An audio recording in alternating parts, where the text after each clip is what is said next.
Operation सिंदूर के जरिए हिंदुस्तान ने सबको बता दिया कि भारत वो देश है जो अपनी मिट्टी की खातिर आतंकवाद को किस तरह मिट्टी में मिला सकता है। इंडिया ने पूरी दुनिया को अब यह बता दिया कि टेरर के खिलाफ में हमारा टॉलरेंस जीरो था, है और रहेगा। आतंकवाद की जो दीमक है उसको जड़ से उखाड़ फेंकने का जो मिशन चलाया है वो आगे जारी रहने वाला है। पीएम मोदी ने साफ कह दिया है कि भारत बारूद का जवाब ब्रह्मोस से देना जानता है और अब ग्लोबल लेवल पर एक बार फिर से पाकिस्तान की भर भर कर बेइज्जती होने लगी है, क्योंकि आतंक का पनाहगार पाकिस्तान दुनिया के सामने फिर से बेनकाब होने वाला है। इसी से जुड़ी इस वक्त की बड़ी ब्रेकिंग आपको बता दें, जो कि ये है कि पूरी दुनिया में पाकिस्तान फिर से एक्सपोज होगा। इंडिया का ऑल पार्टी डेलीगेशन पाकिस्तान की पोल पूरे विश्व के सामने खोलने जा रहा है। दरअसल इंडिया का ऑल पार्टी डेलीगेशन अलग अलग विदेशों के दौरे पर जाने वाला है, जहां पर अब मिशन के बारे में जानकारी दी जाएगी, ऑपरेशन सिंदूर के बारे में बताया जाएगा, पहलगाम में किस तरीके से मासूम टूरिस्ट को मारा गया, टारगेट किया गया, उससे जुड़ी भी जानकारी भी ये डेलीगेशन विदेशों में देने वाला है। इंडिया का ऑल पार्टी डेलीगेशन पाकिस्तान की पोल खोलेगा, पूरी दुनिया को ऑपरेशन सिंदूर के बारे में बताया जाएगा। इस ऑपरेशन के दौरान भारत की एकजुटता भी दुनिया के सामने रखी जानी है। पूरा देश एकजुट होकर एक आवाज में सिर्फ आतंकियों का नामो निशान मिटाने की मांग कर रहा था। अब इसी एकजुटता का एक और उदाहरण केंद्र सरकार ने पेश कर दिया है। अब भारत पाकिस्तान के नापाक इरादों को दुनिया के सामने बेनकाब करने वाला है, जिसकी जिम्मेदारी विपक्षी नेताओं को मिली है और ये सभी नेता दिखाएंगे कि कैसे भारत आतंकवाद के खिलाफ में एकजुट है।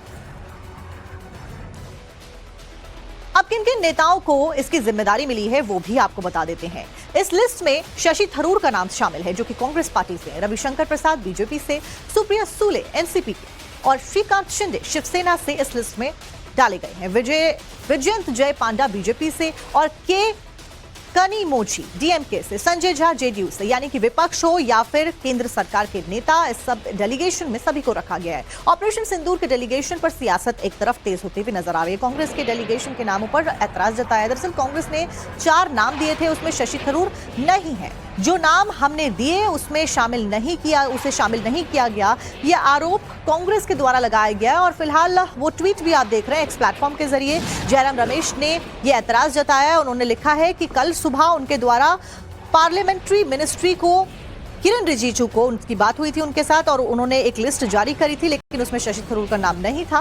फिलहाल इसी को लेकर कांग्रेस पार्टी ऐतराज जता रही है। गौरव हमारे साथ, हमारे सहयोगी जुड़ गए। गौरव, फिलहाल ज्यादा अपडेट दीजिए, क्या इसमें कोई चेंजेस भी हो सकते हैं कांग्रेस के ऐतराज के बाद?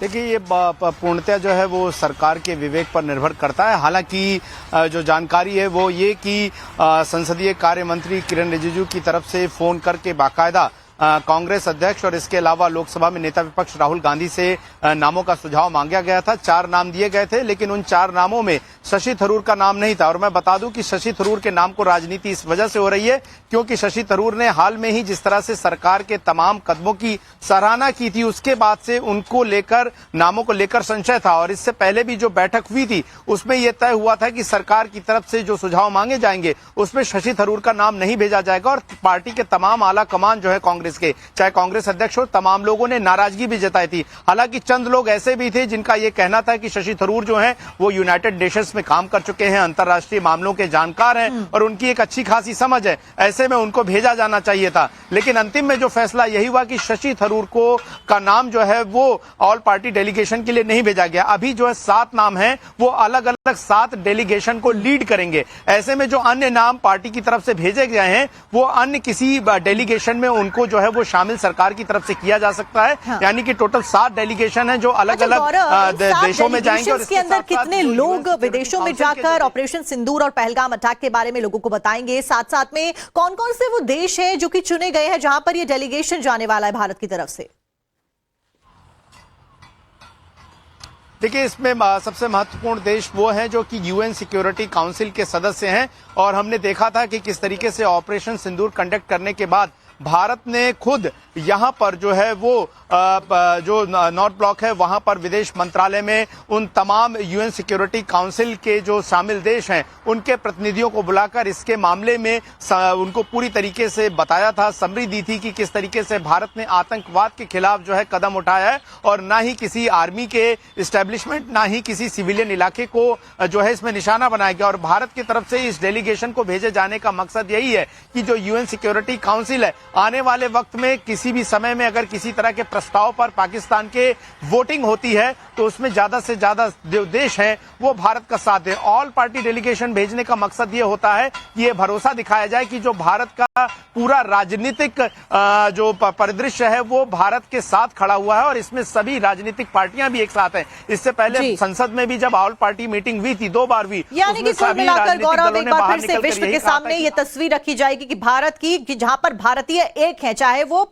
सत्ताधारी पार्टी हो या फिर वो विपक्ष के नेता हो, सभी एकजुट होकर एक आवाज में भारत की बात को विश्व के प्लेटफॉर्म के ऊपर रखने वाले हैं। बहुत बहुत शुक्रिया गौरव आपका जानकारी